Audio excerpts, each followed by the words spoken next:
अगर आप ये कहानी रात को बिस्तर पर लेटे हुए सुन रहे हैं, तो आज कुछ देर के लिए सब काम साइड पर रख देते हैं। जो हो गया वो हो गया, जो कल करना है वो कल देखेंगे। अभी बस एक पुरानी सी कहानी सुनते हैं। वो कहानियाँ जिनमें बड़े आंगन होते थे, मिट्टी के घर, गाँव के रास्ते और रिश्ते जो कभी बहुत सीधे लगते और कभी बहुत उलझे हुए। और सच कहूँ तो ज़माना कितना भी बदल जाए, घर की छोटी-छोटी बातों से बड़े झगड़े बन जाना, किसी की बात दिल पर लग जाना और फिर गुस्से में वो कह देना जो कहना नहीं चाहिए था। ये सब शायद कभी पुराना नहीं होता। आज की कहानी है मुंशी प्रेमचंद की बड़े घर की बेटी। मेरी उर्दू बहुत अच्छी नहीं है लेकिन आई फ़ील एक गैप है रिसोर्सेज़ में। इंग्लिश में तो हमें स्लीप गाइडेंस आसानी से मिल जाता है, लेकिन उर्दू में नहीं। ये ख़ासकर मैंने अपनी माँ के लिए ही रिकॉर्ड किया है क्योंकि उन्हें नींद आने में मुश्किल होती है, फिर लगा और लोग भी सुन सकते हैं। इसलिए हर लफ्ज़ समझने की कोशिश ना करें, बस सुनें और अगर बीच में आँख लग जाए, तो कहानी को वहीं छोड़ दीजिए। कहानी कल भी यहीं होगी। अपने सर को तकिए पर थोड़ा और आराम से रख लीजिए।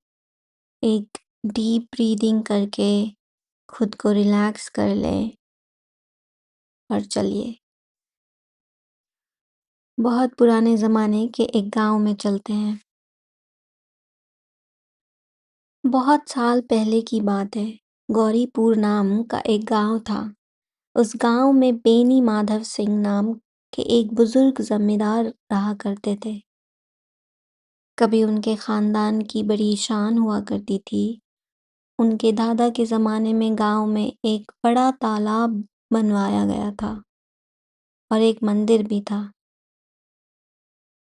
खानदान के दरवाजे पर एक हाथी भी बंधा करता था। मगर वक्त के साथ साथ वो पुरानी दौलत कम होती गई। मुकदमों में पैसा गया, ज़मीन कम हुई और धीरे धीरे खानदान के पास बस जितना रह गया कि इज्जत तो थी मगर पुरानी अमीरी नहीं। बेनी माधव सिंह के दो बेटे थे। बड़ा बेटा था श्रीकांत सिंह। श्रीकांत पढ़ा लिखा था। उसने बीए की डिग्री हासिल की थी, जो उन दिनों गांव में छोटी बात नहीं होती थी। पढ़ने लिखने की वजह से वो थोड़ा अलग मिजाज का था। कमज़ोर सा बदन, शांत तबीयत और पुरानी रिवायतों और परिवार को साथ रखने में उसका बड़ा यकीन था। उसका छोटा भाई था लाल बिहारी सिंह। लाल बिहारी बिल्कुल उल्टा। मजबूत बदन, जवान खून, सुबह उठकर 2 सीर दूध पी जाए और फिर भी भूख लगी रहे। बट बड़ा सीधा आदमी था, लेकिन गुस्सा जल्दी आ जाता था और दोनों भाइयों में बहुत प्यार था। खासकर लाल बिहारी अपने बड़े भाई श्रीकांत की बहुत इज्जत करता था। श्रीकांत अगर आंख उठाकर देख लेता तो लाल बिहारी समझ जाता कि बात हद से आगे जा रही है। अब श्रीकांत की शादी हुई। लड़की का नाम था आनंदी। आनंदी एक बड़े घर की बेटी थी। उसके पिता भूप सिंह एक छोटी सी रियासत के तालुकदार थे। उनके घर में हाथी था, घोड़े थे, शिकारी कुत्ते थे, नौकर थे, बड़ी हवेली थी। और अगर मेहमान आते तो दस्तरखान देखने लायक होता। उनकी 7 बेटियां थीं और आनंदी उनमें से एक थी। वो खूबसूरत थी, समझदार थी और बचपन से ऐशो आराम में पली थी। लेकिन शादी के बाद जब वो श्रीकांत के गांव वाले घर में आई तो यहाँ सब कुछ अलग था। न संगमरमर का फर्श, न बड़े शीशे, ना घोड़े की सवारी, ना इतने नौकर, सीधा-साधा गाँव का घर। मगर आनंदी ने कभी शिकायत नहीं की। उसने बहुत जल्दी अपने आप को नए घर के हिसाब से ढाल लिया और शायद इसी में किसी इंसान की असल शराफ़त नज़र आती है।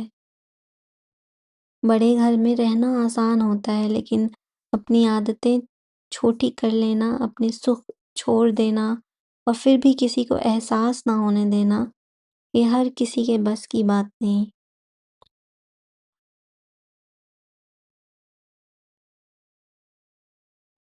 और अगर आपकी आँखें अब थोड़ी भारी हो रही हैं, तो उन्हें भारी होने दीजिए। आपको आनंदी के घर का हर कमरा इमेजिन करने की ज़रूरत नहीं। बस कहानी को चलने देते हैं, जैसे बचपन में कहानी सुनते हुए कभी आधी बात समझ आती थी, कभी आधी हवा में रह जाती थी और फिर भी दिल को सुकून मिलता था। तो आगे बढ़ते हैं। एक दिन दोपहर का वक़्त था। श्रीकांत घर पर नहीं था। वो नौकरी के सिलसिले में बाहर रहता था और अक्सर हफ्ते के आखिर में घर आता। लाल बिहारी शिकार से 2 चिड़िया लेकर घर आया। उससे ज़ोर की भूख लगी थी। उसने आनंदी से कहा, भाभी, जल्दी से इनका गोश्त पका दो, बहुत भूख लगी है। आनंदी रसोई में चली गई। गोश्त बनाने के लिए उसने घी का बर्तन देखा। उसमें ज़्यादा घी नहीं बचा था, लगभग पाव भर। आनंदी ने सोचा गोश्त अच्छा बनना चाहिए और सारा घी गोश्त में डाल दिया। कुछ देर बाद लाल बिहारी खाने बैठा। दाल सामने आई। उसने एक निवाला खाया और बोला, दाल में घी क्यों नहीं है? आनंदी ने सीधे अंदाज में कहा, घी सब गोश्त में डाल दिया। लाल बिहारी पहले ही भूखा था और भूख और गुस्सा पुराने दोस्त हैं। उसने कहा, परसों ही तो घी आया था, इतनी जल्दी सब खत्म? आनंदी बोली, जितना भी था गोश्त में डाल दिया। अब बात यहाँ खत्म हो सकती थी, मगर घर के अक्सर झगड़े यहीं खत्म कहाँ होते हैं। लाल बिहारी ने ताने में कहा, लगता है तुम्हारे मायके में घी की नदियाँ बहती होंगी। बस ये लफ्ज़ आनंदी को चुभ गया।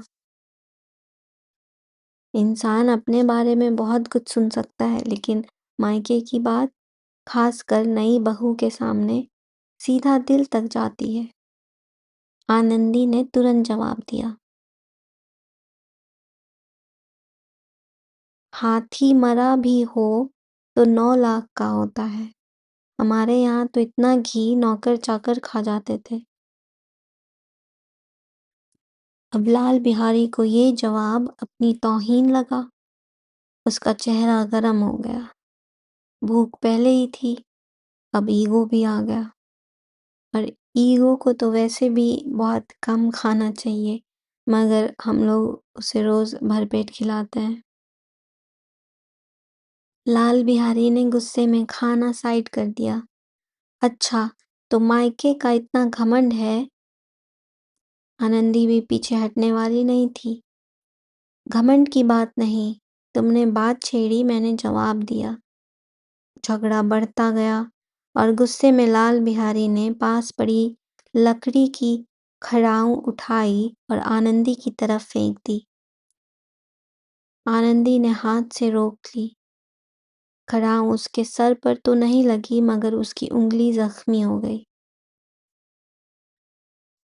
कमरे में अचानक सन्नाटा छा गया। गुस्सा अक्सर ऐसा ही होता है। जब तक वो हम पर सवार होता है, हमें लगता है हम बिल्कुल ठीक कर रहे हैं, और जैसे ही वो उतरता है, हम अपने ही किए हुए काम को देखते रह जाते हैं। आनंदी कुछ नहीं बोली। वो अपने कमरे में चली गई, मगर उसका दिल जल रहा था। 2 दिन तक वो इसी बात का इंतज़ार करती रही कि श्रीकांत घर आए। श्रीकांत हर हफ्ते सैटरडे को घर आता था और आखिर सैटरडे आ गया।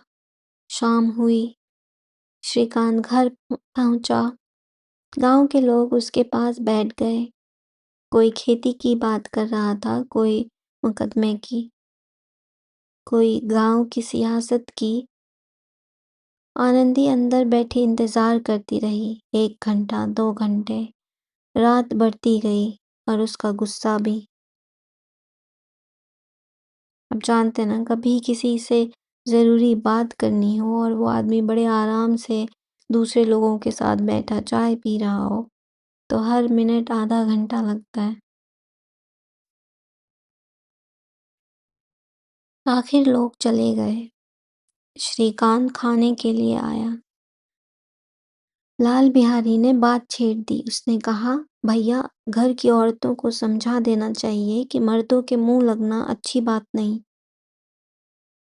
श्रीकांत ने हैरानी से पूछा, क्या हुआ? बेनी माधव सिंह भी पास बैठे थे। उन्होंने कहा, हाँ बेटा, बहू बेटियों को ज्यादा सर पर चढ़ाना ठीक नहीं। अब श्रीकांत को लगा कि घर में कोई बड़ी बात हुई है। वो चुप रहा, खाना खाया, फिर आनंदी के पास गया। घर में क्या हुआ है? 2 दिन से दबे हुए आंसू आनंदी की आंखों में आ गए। उसने कहा, तुम्हारे छोटे भाई से पूछो। श्रीकांत ने बात पूरी सुनी। घी, मायके का ताना, उसका जवाब और फिर खड़ाऊ। श्रीकांत का चेहरा बदल गया। वो अपनी बीवी से प्यार करता था और उसके लिए यह सोचना भी मुश्किल था कि उसकी गैर मौजूदगी में किसी ने उस पर हाथ उठाया। रात भर वो सो नहीं सका।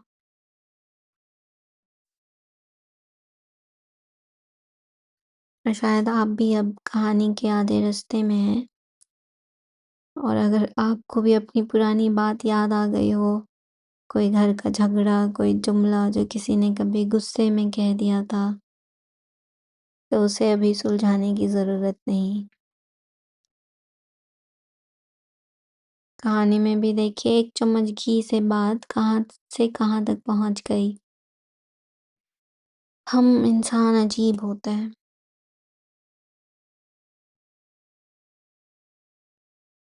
अक्सर झगड़ा उस चीज़ पर होता ही नहीं जिस पर हम झगड़ रहे होते हैं।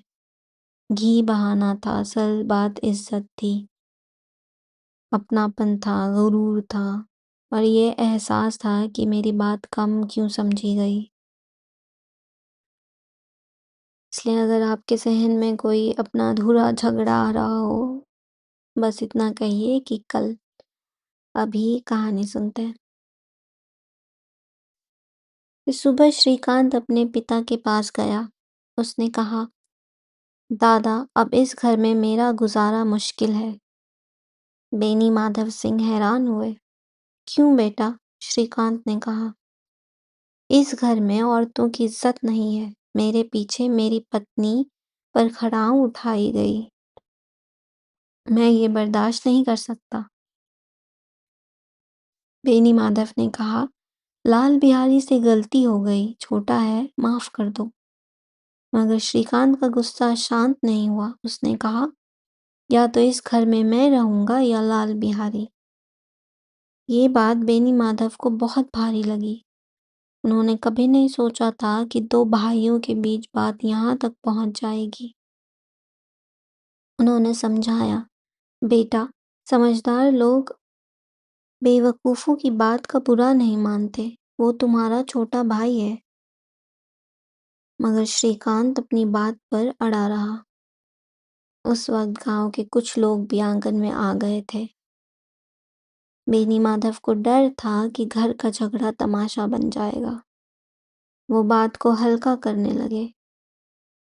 मगर श्रीकांत ने साफ कह दिया, मैं उस आदमी के साथ नहीं रह सकता जिसने मेरी बीवी पर हाथ उठाया। ये सब बात लाल बिहारी पास ही खड़ा सुन रहा था। उसने हर लफ्ज सुना। और जिस भाई की एक डाँट से वो शर्मिंदा हो जाता था, आज वही भाई कह रहा था कि वो उसका चेहरा तक नहीं देखना चाहता। लाल बिहारी की आँखें भर आईं। उसे अपनी गलती का एहसास पहले भी था। अब वो शर्म से ज़मीन में गिर जाना चाहता था। वो सीधा अपने कमरे में गया, अपने कपड़े पहने और निकलने लगा। लेकिन जाने से पहले वो आनंदी के दरवाजे पर रुक गया। आवाज़ भरी हुई थी। उसने कहा, भाभी। आनंदी बाहर आई। लाल बिहारी ने आंखें नीचे कर ली। भाभी, भैया ने फैसला कर लिया है कि वो मेरे साथ इस घर में नहीं रहेंगे। आनंदी का दिल धक से रह गया। लाल बिहारी बोला, मुझसे जो गलती हुई उसके लिए मुझे माफ़ कर देना। मैं जा रहा हूँ। अब शायद कभी अपना चेहरा ना दिखाऊं। इतना कहकर वो मुड़ गया और आनंदी ने दिल का सारा गुस्सा जैसे एक पल में पिघल गया। 2 दिन से वो चाहती थी श्रीकांत को पता चले। वो चाहती थी लाल बिहारी को समझाया जाए, मगर उसने कभी नहीं चाहा था कि घर टूट जाए। उसने कभी नहीं सोचा था कि लाल बिहारी घर छोड़ देगा। उसने तुरंत उसकी तरफ हाथ बढ़ाया और बोला, लाला रुक जाओ। लाल बिहारी रुक गया, मगर पलटा नहीं। आनंदी ने कहा, कहाँ जा रहे हो? जहाँ मेरा मुंह कोई ना देखे। आनंदी की आंखों में आंसू आ गए। मैं तुम्हें नहीं जाने दूंगी। लाल बिहारी बोला, जब तक भैया का दिल मेरी तरफ से साफ नहीं होता, मैं इस घर में नहीं रहूंगा। आनंदी ने कहा, मैं भगवान को गवाह बनाकर कहती हूँ, मेरे दिल में तुम्हारे लिए जरा सी भी मैल नहीं। कभी कभी जिसके खिलाफ हम शिकायत करते हैं, जब वही सच में टूटने लगता है तो हमें याद आता है कि हम उससे ख़त्म नहीं करना चाहते थे। हम सिर्फ चाहते थे कि वो समझे, बस इतना। श्रीकांत पास से गुजरा। उसने लाल बिहारी को देखा। पहले तो गुस्से में मुंह फेर लिया, लेकिन फिर लाल बिहारी की आवाज़ सुनी, भाभी, भैया को मेरा प्रणाम कह देना। अब मैं उन्हें अपना चेहरा नहीं दिखाऊंगा। श्रीकांत के कदम रुक गए। ये वही लाल बिहारी था जो उससे बहुत प्यार करता था। वही छोटा भाई जिसके लिए श्रीकांत कभी शहर से चीजें लाकर देता। वही भाई जो कुश्ती जीत कर सबसे पहले श्रीकांत के गले लगता। गुस्सा धीरे धीरे पिघलने लगा। लाल बिहारी जाने के लिए आगे बढ़ा। श्रीकांत ने पीछे से उसका हाथ पकड़ लिया, फिर उसे गले लगा लिया और दोनों भाई रो पड़े। लाल बिहारी ने सिसकते हुए कहा, भैया, जो सजा देनी हो दे दो, मगर कभी ये मत कहना कि मेरा चेहरा नहीं देखोगे।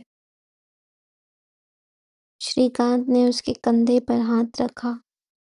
बस लाला, ये बात भूल जाओ। दोबारा ऐसा मौका मत आने देना। दोनों भाई गले लगे खड़े थे। आनंदी पास खड़ी रो रही थी, मगर अब उन आंसुओं में दुख कम, सुकून ज्यादा था। उस वक्त बेनी माधव सिंह भी वहां आ गए। दोनों बेटों को एक साथ देखा, आनंदी को देखा और खुशी से बोले, बड़े घर की बेटियां ऐसी ही होती हैं, बिगड़ता हुआ काम बना लेती हैं।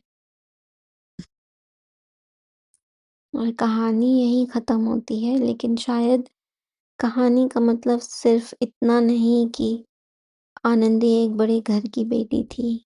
बड़ा घर शायद सिर्फ वो नहीं जहाँ पैसा ज्यादा हो। कभी कभी बड़ा घर वो होता है जहाँ दिल थोड़ा बड़ा हो, जहाँ इंसान गुस्से में भी एक कदम पीछे ले सके, जहाँ अपनी जीत से ज्यादा किसी रिश्ते को बचाना जरूरी लगे। आनंदी लाल बिहारी से नाराज थी, और उसका नाराज़ होना बिल्कुल ठीक था। उसके साथ गलत हुआ था। माफ़ करना ये नहीं था कि जो हुआ वो सही हो गया। मगर जब उसने देखा कि बात घर तोड़ने तक पहुँच गई है, तो उसने अपना गुस्सा एक तरफ रखकर रिश्ते को सँभाल लिया। और शायद इसी वजह से प्रेमचंद ने उसे बड़े घर की बेटी कहा। अब आपको इस कहानी का कोई सबक याद रखने की ज़रूरत नहीं, ये स्कूल की किताब भी नहीं है। बस कहानी को वहीं रहने दीजिए जहाँ वो ख़त्म हुई और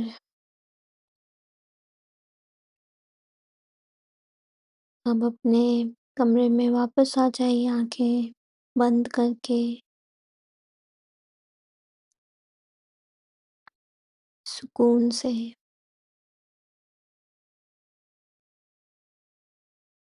सोने की कोशिश करें और आज के दिन में अगर कोई ऐसी बात हुई हो जो दिल पर रह गई, तो उसे अभी सोचने की ज़रूरत नहीं है। हो सकता है किसी ने कुछ गलत कहा हो सकता है आपने कुछ गुस्से में कह दिया हो या हो सकता है कोई बात अभी तक समझ ना आई हो। बट वो चीज़ों को सोचने के लिए रात नहीं होती। रात फैसले करने का वक़्त नहीं होता, ख़ासकर जब आँखें भारी हो और दिमाग पूरा दिन काम कर चुका हो।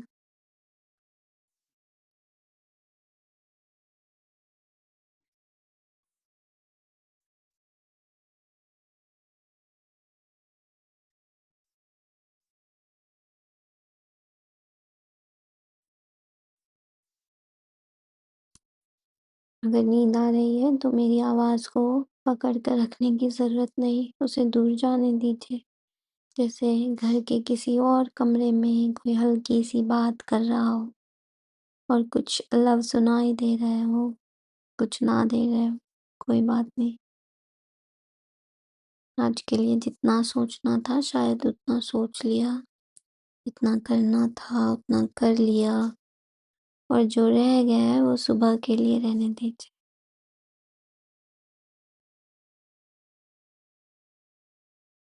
शब ख़ैर।